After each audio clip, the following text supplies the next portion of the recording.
Good afternoon, kings and queens, gentlemen and ladies. This is Refined Rose, back with another video.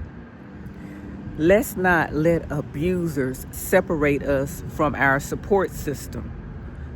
Our parents, our friends, our associates, our colleagues, no one.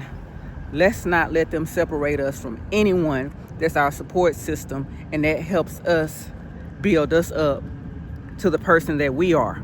They help us with our self-esteem. They help us with our spirit. They help us in a time of need.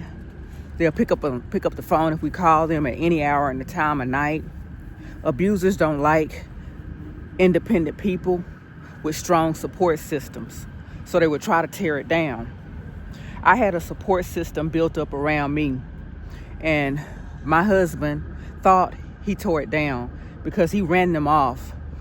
They didn't want to be around me, with him around me, because he was abusive to them. One of my friends that was close to me, he pushed one of them for no reason. The guy came up, saw me out. He was like, "Hi, Rose, how you doing?" And my husband pushed him down to the point he almost fell down to the ground.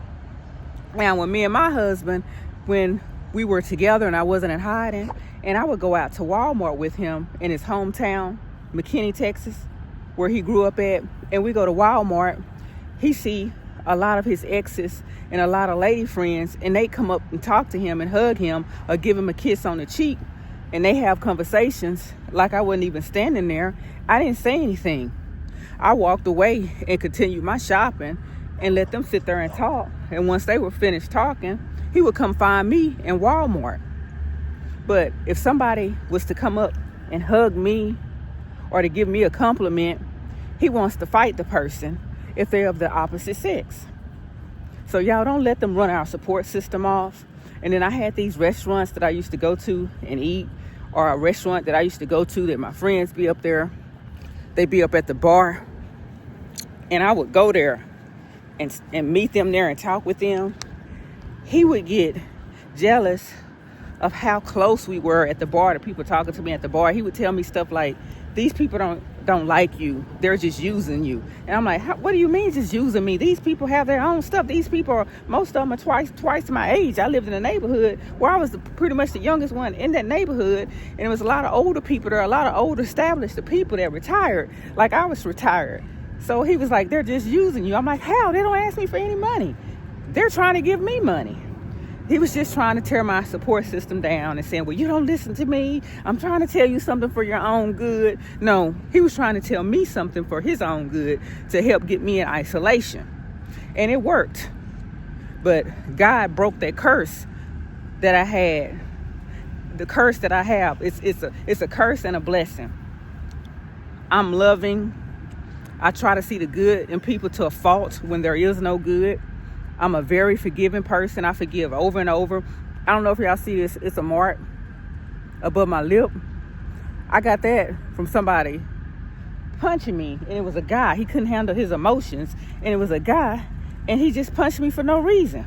And this husband that I'm with now, he was getting to that point. He was dragging me around, slapping me around, pushing me down, head-butting me because he couldn't control his emotions. So y'all, don't let them break our support system.